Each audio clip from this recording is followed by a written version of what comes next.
Hello जी। कैसी हो जी?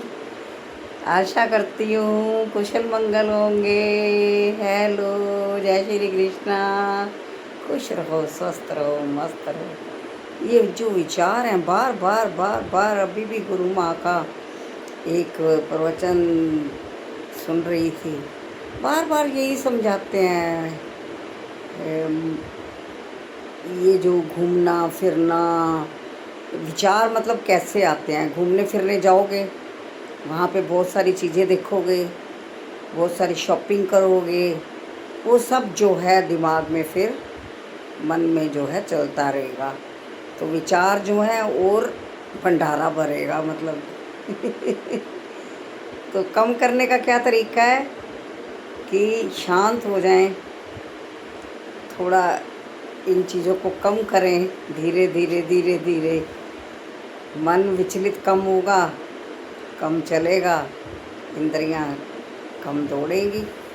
तो चलो इसी के साथ जय श्री कृष्णा बोलेंगे और भगवत महापुराण की जय। और आज नया श्लोक पढ़ेंगे। मेरा जो है 2-3 दिन से जो है ये शुरू हुआ हुआ श्री भगवान का ऐश्वर्य। श्री भगवान का ऐश्वर्य है। आज हमने श्लोक नंबर 6 पढ़ना है।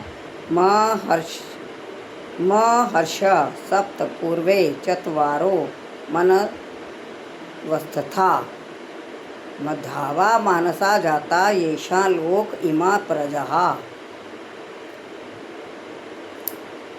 सप्त ऋषि गण तथा उनसे भी पूर्व 4 अन्य महर्षि एवं सारे मनु सब मेरे मन से उत्पन्न हैं और विभिन्न लोकों में निवास करने वाले सारे जीव उनसे अवतरित होते हैं। भगवान यहाँ पर ब्रह्मांड की प्रजा का आनुवंशिक वर्णन कर रहे हैं। ब्रह्मा परमेश्वर की शक्ति से उत्पन्न आदि जीव हैं जिन्हें हिरण्यगर्भ कहा जाता है। ब्रह्मा से 7 महर्षि तथा इनसे भी पूर्व 4 महर्षि सनक सनंदन सनातन तथा सनत कुमार। क्या महर्षि हैं? सनक, सनंदन, सनातन तथा सनत कुमार एवं सारे मनु प्रकट हुए। ये 25 महान ऋषि ब्रह्मांड के समस्त जीवों के धर्म पथ प्रदर्शक कहलाते हैं। असंख्य ब्रह्मांड है और प्रत्येक ब्रह्मांड में असंख्य लोक है और प्रत्येक लोक में नाना योनियां निवास करती हैं। ये सब इन्हीं 25 प्रजापतियों से उत्पन्न है। कृष्ण की कृपा से 1000 दिव्य वर्षों तक तपस्या करने के बाद ब्रह्मा को सृष्टि करने का ज्ञान प्राप्त हुआ। तब ब्रह्मा से सनक, सनंदन, सनातन तथा सनत कुमार उत्पन्न हुए। उनके बाद रुद्र तथा सप्तऋषि और इस प्रकार फिर भगवान की शक्ति से सभी ब्राह्मण तथा क्षत्रियों का जन्म हुआ। ब्रह्मा को पितामह कहा जाता है और कृष्ण को प्रपितामह, पितामह का पिता। इसका उल्लेख भगवद गीता के 11वें अध्याय में किया गया है। एता विभूति योगम च मम यो वेति तत्वः सो विकल्पेन योगेन युज्यते न सस्य। जो मेरे इस ऐश्वर्य तथा योग से पूर्णतः आश्वस्त है वह मेरी अनन्य भक्ति में तत्पर रहता है, उसमें तनिक भी संदेह नहीं है। आध्यात्मिक सिद्धि की चरम परिणति है भगवत ज्ञान। जब तक कोई भगवान के विभिन्न ऐश्वर्य के प्रति आश्वस्त नहीं हो लेता तब तक भक्ति में नहीं लग सकता। सामान्यतः लोग इतना तो जानते हैं कि ईश्वर महान है, किंतु यह नहीं जानते कि वह किस प्रकार महान है, जहाँ पर उसका विस्तृत विवरण दिया गया है। जब कोई यह जान लेता है कि ईश्वर कैसे महान है तो वह सहज ही शरणागत होकर भगवत भक्ति में लग जाता है।